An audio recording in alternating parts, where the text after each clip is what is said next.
Silakan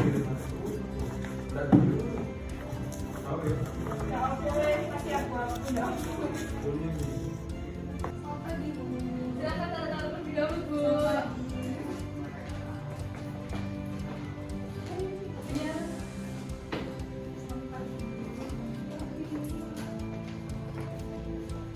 Loh, ayo Bu, kesini Bu, duduk. Kita sekarang seminar, Bu, duduk.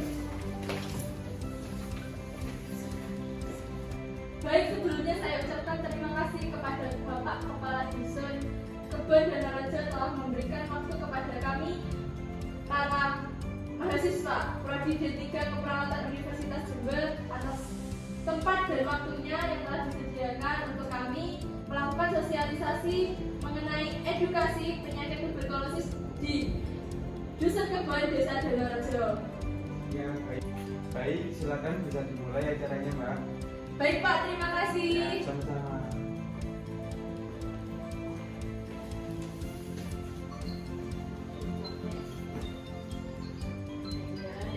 Baik, sebelumnya Assalamualaikum warahmatullahi wabarakatuh. Waalaikumsalam warahmatullahi wabarakatuh. Saya mengucapkan banyak-banyak terima kasih kepada ibu-ibu yang bersedia meluangkan waktunya untuk mengikuti penyuluhan terkait penyakit tuberkulosis. Sebelumnya izinkan saya memaparkan acara pada pagi hari ini. Acara yang pertama pembukaan, acara yang kedua pelaksanaan dan penyampaian materi, acara yang ketiga sesi tanya jawab, dan acara yang terakhir penutup. Baik ibu-ibu, sebelumnya perkenalkan nih, kan katanya ada istilah tak kenal maka tak sayang. Jadi izinkan kami memperkenalkan diri. Saya Clarissa Zini Aswamulai Alfarisi. Saya Gadrian Fikri Febriansari. Kami dari mahasiswa Universitas Jember, Prodi D3 Keperawatan Kampus Lumajang. Ini saya akan menyampaikan materi tentang tuberkulosis. Sebelumnya ibu-ibu ini tahu nggak apa itu tuberkulosis? Tahu nggak? Penyakit itu. Sebelumnya ibu-ibu ini pernah dengar nggak sih istilah tuberkulosis itu kayak gimana? Tahu nggak tuberkulosis itu apa? Begini saya jelaskan ya. Tuberkulosis juga dikenal dengan TB, merupakan penyakit paru-paru akibat. Baik Ibu, sebelum kita melanjutkan materi selanjutnya, di sini saya punya poster yang berisi tentang apa sih tuberkulosis itu. Permisi ya Bu. Permisi Bu.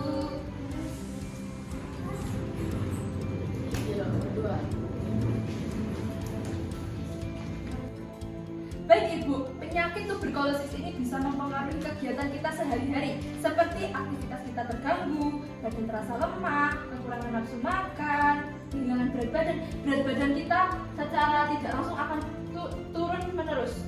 Jadi kita kehilangan berat badan itu terus-terusan. Itu dengan orang yang terinfeksi TBC. Dengan jarak yang cukup dekat ya. Minimal itu kita bicara dengan orang yang terkena TBC itu minimal 1 meter. Nah, kalau enggak kita pakai masker untuk menghindari penularan TBC. Nah, selain itu kita juga harus menjaga kesehatan tubuh kita. Contohnya berolahraga, makan makanan yang bergizi, rajin melakukan cuci tangan.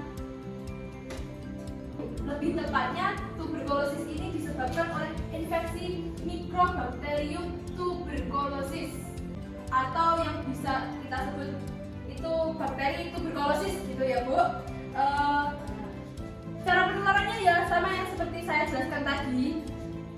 Kita dekat-dekat dengan orang yang terkena penyakit itu, terinfeksi penyakit itu dengan berbicara sangat dekat atau enggak jaraknya kurang dari 1 meter. Kalau enggak, kita berjabat tangan seperti ini Bu. Kalau kita enggak rajin cuci tangan, kita bisa terkena tuberkulosis kalau kita bersalaman dengan orang yang sudah terkena tuberkulosis. Gitu Bu. Kalau kita, jadi kita. Yang kedua ada petugas medis yang sering merawat penderita tuberkulosis. Jadi kan walaupun petugas medis itu merawat pasien yang terkena tuberkulosis, kan dia tidak menutup kemungkinan dia tertular tuberkulosis itu juga gitu. Terus yang ketiga ada orang lanjut usia dan juga anak-anak. Kemudian ada pengguna nafza. Kemudian ada penderita penyakit ginjal stadium akhir.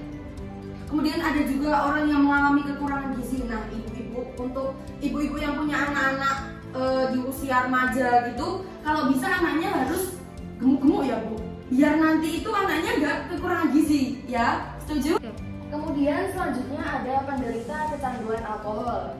Aman ya ibu-ibu, nggak ada yang mengonsumsi alkohol ya? Alhamdulillah. Kemudian ada perokok. Suaminya ibu-ibu ini ada yang masih merokok apa tidak? Banyak. Kalau bisa itu ya Bu ya, dibilangin biar nggak sering-sering merokok. Soalnya merokok itu juga buat penyakit gitu. Kemudian ada orang dengan kekebalan tubuh lemah. Contohnya AIDS, kanker, diabetes gitu.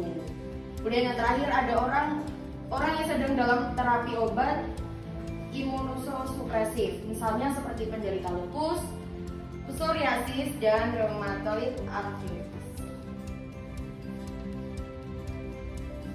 Baik Ibu, untuk tanda dan gejala penyakit TBC ini adalah itu Bu, batuk berkepanjangan, terus nyeri dada atau nyeri saat kita bernafas. Ada yang pernah mengalami Ibu? Saya batuk. Yang ketiga, berkeringat saat malam hari meskipun tidak melakukan kegiatan. Kemudian penurunan berat badan secara drastis. Kemudian nyeri punggung pada TBC tulang belakang dan kencing darah pada TBC ginjal. Baik Ibu Bapak sekalian, bagaimana sampai di tahap ini? Apakah ada yang ditanyakan tentang penyakit tuberkulosis? Apa ada yang masih bingung? Saya kan ibu yang di belakang ibu yang males. Apakah penyakit ini terjadi karena efek keturunan ya Mbak? Ibu, terima kasih atas pertanyaannya. Saya akan menjawab.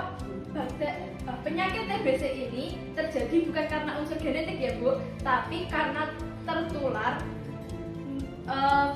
bakteri mikrobakteri tuberkulosis. Jadi penyakit ini bukan karena genetik ya Ibu.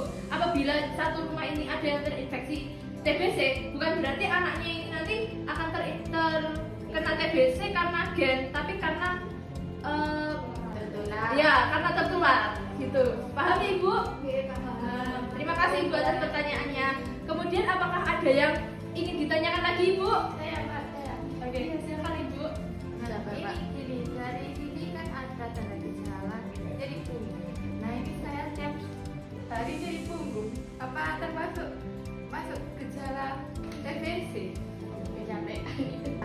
Baik Ibu, terima kasih atas waktu yang telah diluangkan untuk menghadiri penyuluhan atau sosialisasi edukasi tentang penyakit tuberkulosis atau yang sering disebut TBC. Semoga ilmu yang kita berikan dapat diimplementasikan di kehidupan sehari-hari Ibu dan bermanfaat bagi Ibu dan keluarga Ibu. Baik Ibu, terima kasih atas waktunya. Saya pamit undur diri. Wassalamualaikum warahmatullahi wabarakatuh. Waalaikumsalam warahmatullahi wabarakatuh.